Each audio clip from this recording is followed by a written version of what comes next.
Dans une précédente vidéo, nous avons abordé les différentes manières de produire de l'eau chaude dans une maison passive, mais avec le souci d'utiliser le moins d'énergie possible.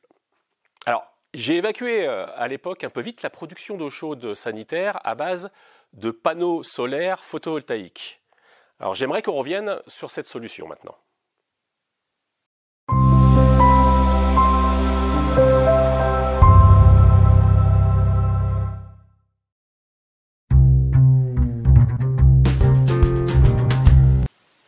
Bon, la raison de cette vidéo de complément est très simple. J'ai approfondi le sujet dans un cas qui m'intéressait tout particulièrement, la construction de ma propre maison passive. Alors ce projet est déjà bien engagé, et je compte bien le partager dans de nouvelles vidéos, mais une partie non négligeable est faite, comme vous le voyez, en autoconstruction. Et ce qui, vous imaginez bien, me prend beaucoup de temps, ce qui explique un peu la raréfaction actuelle de mes vidéos, par simplement manque de temps. Alors je suis en train de réfléchir à un autre format, plus rapide à réaliser, notamment en réduisant les étapes d'écriture et de montage, mais c'est pas encore tout à fait prêt. Promis, dès que c'est prêt, on y va et on détaille tout ça. Alors, dans mon cas, j'ai respecté tous les principes que je vous ai exposés. Alors, excepté un, celui de la production d'eau chaude.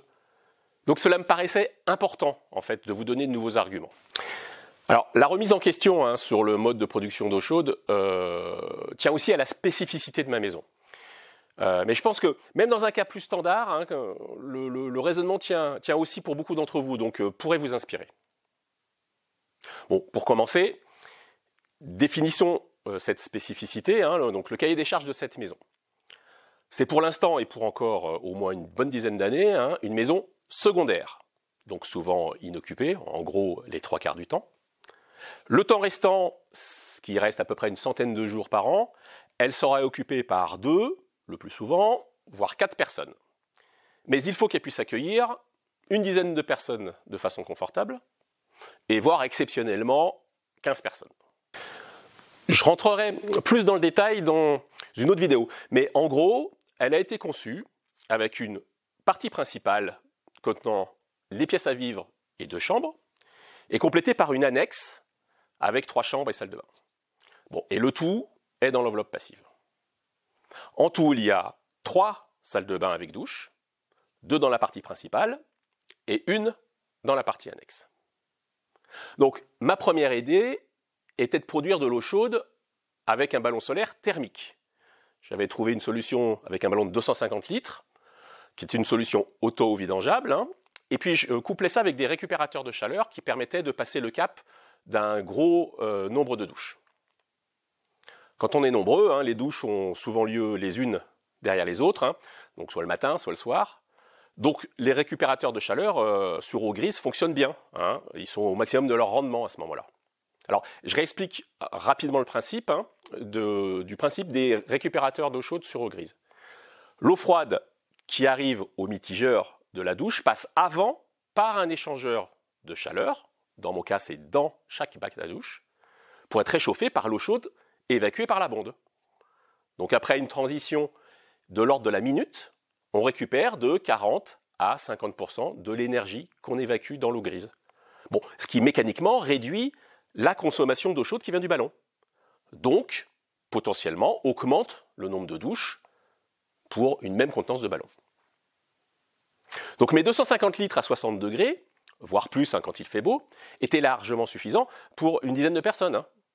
Parce que les calculs théoriques, d'ailleurs, montrent qu'on a une couverture annuelle de l'ordre de 75%. Alors j'en profite pour faire une petite remarque. Cette maison est parfaitement passive, avec une consommation théorique de l'ordre de 10 kWh par mètre carré par an. Mais elle ne passe pas la RT 2012. Et ce uniquement à cause de la production d'eau chaude. En effet, les 25% restants, c'est-à-dire non couverts par le solaire thermique, sont générés par une bonne vieille résistance, donc par effet Joule, donc fortement pénalisés dans le calcul de la RT. J'ai donc dû déclarer que je mettais un ballon thermodynamique pour que l'étude thermique soit conforme pour le permis de construire. Alors évidemment, je ne le ferai pas. Et ça, pour plusieurs raisons. 1, je trouve les chauffe-eau thermodynamiques chers à l'achat et à l'entretien, complexes, donc potentiellement soumis aux pannes. bruyants et assez compliqués à mettre en œuvre dans une maison passive. Mais surtout, leur COP théorique est de 3, c'est-à-dire que pour 1 kWh d'énergie électrique consommée, on a 3 kWh d'énergie fournie à l'eau. 33% de la chaleur générée vient d'une consommation électrique donc. Mais souvenez-vous, mon système solaire thermique couvrait 75% de mes besoins, avec une consommation électrique faible, juste le circulateur, et ce qui est négligeable dans ce calcul. Et je complétais donc avec 25% de chaleur générée par effet Joule. Donc en gros, avec une unité d'électricité, je génère 4 unités de chaleur, alors qu'avec un chauffe-eau thermodynamique, je n'en génère que 3. C'est donc moins performant, alors que c'est mieux noté dans le calcul de RT 2012. Alors, je ne sais pas si cette bizarrerie a été modifiée dans le moteur de calcul de la réglementation 2020, mais si certains d'entre vous en savent un peu plus que moi sur ce cas, vous pouvez soit me contredire si mon raisonnement n'est pas bon, et surtout faire vos remarques et vos commentaires dans les commentaires de cette vidéo. Bien, alors revenons à mon système de production d'eau chaude par panneau solaire thermique. En théorie, la couverture est de 75% du besoin annuel. Donc c'est plutôt satisfaisant. Mais rentrons un peu plus dans les détails. Donc voici le calcul théorique fait par mon logiciel préféré, le PHPP du PHI. Alors qu'est-ce qu'on voit? Le besoin est constant. Bon, ça c'est un premier problème. Le PHPP calcule un besoin annuel basé sur la présence permanente de 4 personnes, dans mon cas, et sur une température moyenne annuelle de l'eau de 15 degrés. Alors, que je vous l'ai expliqué, que l'occupation allait être particulièrement chaotique. Alors, c'est pas grave, ça répond à peu près à 95% des conditions d'occupation de la maison, c'est-à-dire moins de 4 personnes. Et ça là, va surtout permettre de comparer les solutions entre elles. Alors, j'ai quand même retraité le calcul en faisant varier la température de l'eau qui passe de 9-10 degrés en hiver à un peu plus de 20 degrés en été. Donc, ce qui va donc induire plus de consommation en hiver, l'eau est plus froide, et évidemment moins en été. Alors, on pourrait affiner un peu plus loin en modifiant aussi les différences d'habitude entre l'hiver et l'été, puisque on prend des douches moins chaudes généralement en été pour se rafraîchir. Bon, ça ne changerait pas grand-chose à mon propos, parce que mon problème, il est sur l'hiver. Donc, voici les besoins annuels, une fois les données corrigées. Alors, si on regarde du côté de la production, maintenant. Bon, en gros, elle est excédentaire une bonne moitié de l'année, c'est-à-dire que le système va vite s'arrêter de chauffer et ne rien générer le reste du temps. Donc une bonne partie de la journée, notamment pendant les journées d'été. Alors d'autant plus dans mon cas que la maison est souvent inhabitée, ou peu habitée. Donc en fait, on va consommer peu d'eau chaude. Donc en fait, si on réfléchit bien, le moment où les conditions sont les meilleures, c'est-à-dire les longues journées chaudes et ensoleillées, on va à peine utiliser cette énergie. Une grande partie de l'énergie solaire que je capte va donc être perdue. Et puis surtout, regardons les 4 mois d'hiver. En gros, on couvre de l'ordre de 30% du besoin global sur cette période de 4 mois. Dont seulement, si vous regardez bien, à peu près 15% au mois de décembre. Alors en fait, que va-t-il se passer sur ces mois? La résistance électrique d'appoint va prendre le relais. Et sur un grand volume d'eau, 250 litres, je vous rappelle. Donc pour une utilisation qui va être finalement relativement faible, donc très ponctuelle. En fait, on va maintenir une grande quantité d'eau à 60 degrés avec une majorité d'énergie produite par l'électricité. Et ça, parce qu'on n'a pas le choix. Le système est ainsi fait. L'optimal est basé sur le volume de stockage nécessaire, mais il est bien trop puissant l'été et pas assez l'hiver. Donc on va perdre de l'énergie solaire l'été et il va nous en manquer de l'énergie électrique donc l'hiver. Donc il existe une autre solution. La production d'eau chaude avec des solaires photovoltaïques. En fait, c'est le bon vieux chauffe-eau électrique qu'on connaît depuis très longtemps, mais alimenté par de l'électricité produite par les panneaux solaires. Donc regardons ce que la production solaire donne pour couvrir exactement le même besoin. Donc d'après mes calculs, dans mon cas, c'était 73%. Donc il faut environ 5,3 m² de panneaux, soit 1,3 kW crête. Ça veut dire 3-4 panneaux du marché. Et les besoins mensuels sont couverts à peu près de la même façon que le solaire thermique. Bon, c'est pas surprenant, voilà, on a une légère différence au mois de décembre, mais c'est à peu près la même chose. Bon, au mois de décembre, c'est juste dû à l'albédo. Oui, les panneaux solaires photovoltaïques produisent quand même un petit peu par temps gris, ce qui n'est pas le cas des panneaux thermiques. Par contre, là où l'excès de chaleur des panneaux solaires thermiques n'est pas utilisable, l'excès de production des panneaux photovoltaïques est parfaitement utilisable comme électricité domestique. Alors, vous me direz, il n'y a pas beaucoup de surproduction, hein. Dans mon cas, ça représenterait à peu près 200 kWh par an, hein, soit 35 € d'économie sur l'électricité. Bon, c'est pas bien important. Hein. Mais par contre, cette solution permet d'envisager une autre stratégie, celle de surdimensionner le champ solaire pour couvrir 100% du besoin et utiliser ou vendre le surplus. Et là, ça représente de nombreux avantages. Hein. Alors, regardons en détail.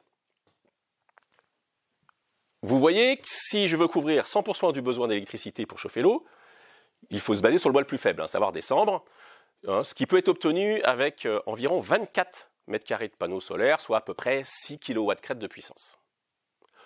Tous les autres mois sont en surproduction. Et là, on va produire au total 8000 kWh, dont environ 5600 sont en excès, donc valorisables, soit en le consommant, soit en le stockant, soit en le vendant. Ça représente quand même à peu près 950 € au prix de l'électricité là, de 2022. Alors, regardons maintenant ce que ça donne avec une autre vision, celle de la mise en autonomie de la maison.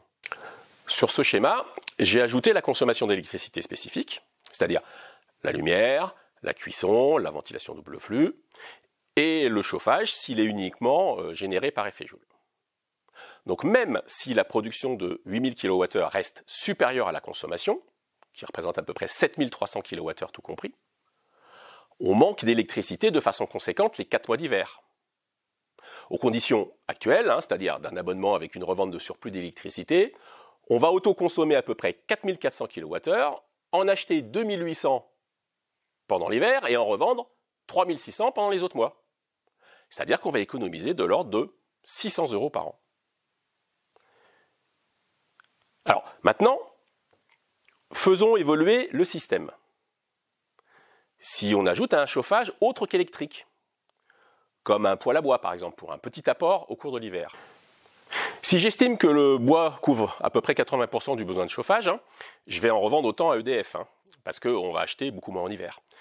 Alors, par contre, on n'est toujours pas autonome, hein, parce que dans une précédente vidéo, si vous vous souvenez, je vous ai indiqué qu'une autonomie totale était assez compliquée à obtenir. Sinon, avec des changements d'habitude, de pratiques au quotidien et de matériel un peu différent. Mais si on considère une autonomie en mode dégradé, c'est-à-dire en supprimant et décalant toute consommation pas urgente, donc on va imaginer qu'on va diviser ces consommations par 2, alors on constate que cette autonomie temporaire, elle est parfaitement atteignable. Par exemple, en cas de coupure due à un phénomène météo, à une tempête, des chutes de neige, hein, ou alors simplement au retour annoncé des délestages. Si on reste sur une consommation de l'ordre de 3 kWh par jour, hein, c'est-à-dire de l'ordre d'1 kWh pour le frigo, à peu près autant pour la VMC, et le reste pour juste un peu de lumière et d'informatique, il suffit d'économiser l'eau chaude et de décaler les machines à laver ou les lave-vaisselle. Et puis pour la cuisine, de se contenter d'une cuisson au gaz. Donc, en conclusion, l'eau chaude sanitaire par panneau photovoltaïque devient une solution bien plus intéressante. Elle permet de mieux profiter du potentiel des énergies renouvelables en devenant producteur net d'électricité une bonne partie des mois de l'année, et elle apporte une solution pouvant faciliter l'autonomie. Mais ce n'est pas le seul avantage quand on réfléchit. Revenons dans mon cas spécifique, donc avec une occupation très variable de la maison. Une solution thermique impose un seul gros ballon de 250 litres, qui va générer des pertes d'ailleurs sur 250 litres, et pour une grande distribution puisqu'il sera central. Mais dans le cas d'un chauffe-eau traditionnel, alors il est beaucoup plus facile de les séparer en plusieurs chauffe-eau, et de ne brancher, de n'utiliser que ce qui est nécessaire. Ça va réduire en plus les pertes puisqu'ils seront décentralisés. Donc dans mon cas, moi j'ai opté pour 3 ballons, 30 litres dans la cuisine, 100 litres dans la partie principale, proche de 2 salles de bain, et 100 litres utilisés très ponctuellement dans l'annexe. On va donc, comme ça, optimiser la consommation d'électricité, et on va réduire les pertes thermiques dues à un trop gros volume d'eau, bien plus gros que celui qui est nécessaire. Donc comme vous le voyez, il n'existe pas de solution universelle. Et vous devez donc bien réfléchir à votre besoin actuel, pour le couvrir de manière optimale, mais tout en gardant à l'esprit qu'il peut être amené à évoluer, notamment vers l'autonomie. Alors, mon cas personnel est assez spécifique, hein, donc ma solution n'est peut-être pas la meilleure pour vous. Hein. Ce qui compte, c'est de prendre le temps d'y réfléchir. J'ai fait un premier choix rapidement, parce qu'il m'a paru évident, et certainement aussi pour me rassurer et trouver une solution. Mais heureusement que j'ai bien pris le temps de creuser la question, car finalement, c'est un autre choix qui est bien plus intéressant. Tous ces arguments sont susceptibles d'être débattus, hein, donc n'hésitez pas à les commenter ou à poser des questions ou à réagir. Je ne suis pas un spécialiste obligatoirement de la plomberie, hein, donc il y a peut-être des choses que j'ai laissées passer, donc n'hésitez pas à apporter votre contribution sur ce sujet-là.